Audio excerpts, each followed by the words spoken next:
Voilà, donc je voulais d'abord vous demander quel souvenir ça évoque pour vous la dictée. Alors, des souvenirs un peu de doux souvenirs, comme un peu de mauvais souvenirs, parce que j'étais pas très bon en orthographe.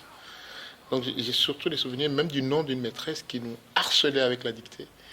Et donc pour moi, la dictée, c'est quelque chose, quand on dit français, c'est la dictée. Et c'est aussi ça qui m'a aidé. C'est aussi ça qui m'a aidé à persévérer, à maîtriser cette langue. Et ensuite, j'ai fait un bac littéraire. C'est pour vous dire que Comme finalement, quoi vous n'êtes pas je suis rancunier. pas rancunier. Qu'est-ce que vous avez pensé quand on vous a proposé ce projet au collège? En fait, cette proposition est arrivée à un moment où, au collège, nous étions aussi, il y a une classe qui faisait déjà ce travail avec les anciens. D'accord. Et donc, quand Stevie est passé me voir, je lui ai dit, qu'est-ce qu'on peut faire ensemble? Et il m'a parlé de cette équipe. Ah, j'ai dit, ben, ça tombe bien. Et donc, d'une expérience entre une classe et des personnes âgées de Jardin du Lac, c'est devenu ce qu'on a vécu, ce qu'on est en train de vivre cet après-midi et qui est formidable, quoi. Et les jeunes, comment vous avez, quel retour vous avez de leur part? Alors, c'est un peu trop tôt parce que, en fait, je leur ai pas laissé le choix. À un moment, les jeunes, si on les écoute trop, ils font rien. Ce qu'ils veulent, c'est qu'on leur colle la paix, qu'ils soient devant la télé, qu'ils voient les copains, etc. Or, notre vie, c'est aussi un peu. Et donc, quand on a pris la décision, j'ai décidé de mettre d'inscrire toutes les classes du sixième, D'office. d'office. Et ensuite, lancer le volontariat, sur la base du volontariat pour les autres classes. Ce qui a été fait. Et ça a donné aujourd'hui à 300 élèves à peu près qui ont participé. Et, mais en fait, des gens s'imaginent peut-être que c'est juste un one-shot, mais derrière, il y a des ambitions pédagogiques fortes. Parce que l'année prochaine, comme on a fait ça maintenant, et que de plus en plus on constate que nos élèves maîtrisent moins bien la langue, on va mettre en place une dictée tous les 15 jours, dictée pour tous les niveaux.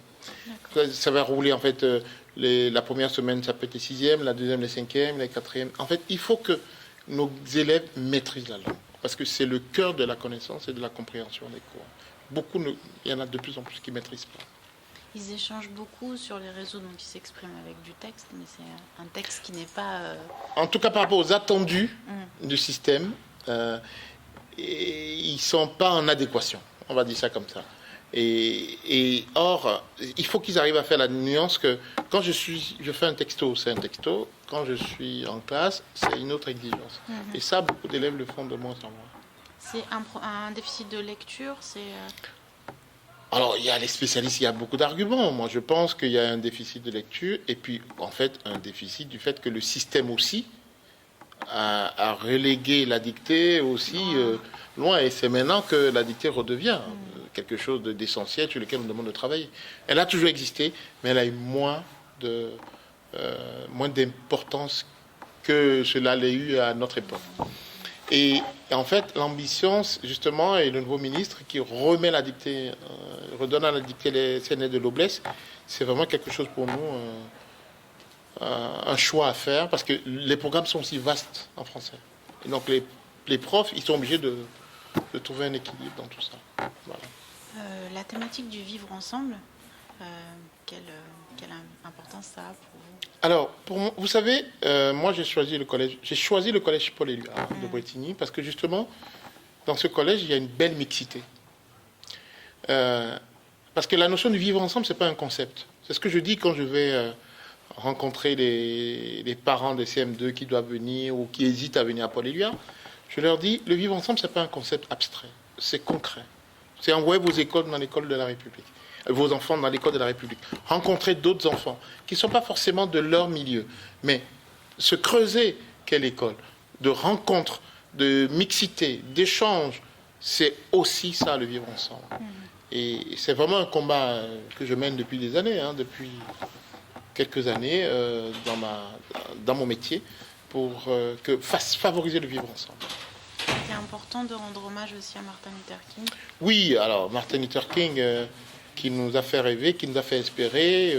Quand Obama a été élu, on s'est dit ça y est, c'est gagné. Ça y est. Et en fait, voilà, c'est jamais gagné au final. On a eu Trump juste après, donc c'est jamais gagné.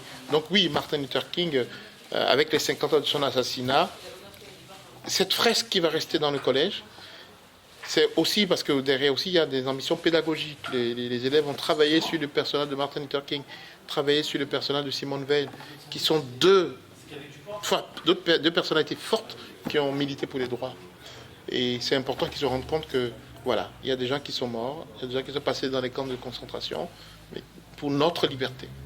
Et ça, c'est aussi comment on fait pour continuer à vivre ensemble, malgré nos différences. En plus, c'est très symbolique, c'est un homme noir, une femme. Donc, j'ai choisi exprès un homme noir et une femme blanche, mais une femme avec une histoire particulière aussi.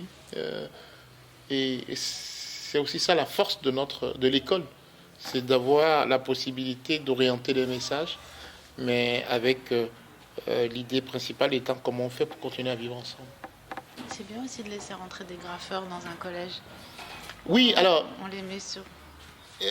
c'est important parce que moi je fais la différence entre le graffeur et le tag, parce que je lutte par ailleurs contre les tags dans l'établissement. Et là, on voit bien que voilà, c'est un métier, un professionnel, un artiste. Et pour moi, c'est aussi... l'école, c'est aussi l'espace où on fait des choix originaux pour faciliter l'expression de tous les talents de notre République. D'accord. La dernière question, notre magazine s'appelle Rebellissime. Est-ce que vous avez un rebelle préféré? Alors, il y a un rebelle préféré que j'ai découvert il n'y a pas longtemps, qui est un roi du Dahomey, le roi Adandozan. En fait, pour l'histoire, dans notre enfance, on nous a toujours enseigné l'histoire des rois. Et puis, il y a toujours un trou dans l'histoire. Et on disait, ce roi, on n'en parle pas parce qu'il était sanguinaire. Et il y a 3 semaines, j'ai découvert qu'en fait, c'est le seul roi rebelle ayant résisté à la traite négrière et qui a été caché parce que qui avait même fait enfermer de Souza Tchatcha, qui était le premier esclavagiste sur la côte du Bénin, et qui a suite enfin bref, il y a une histoire passionnante derrière ce roi.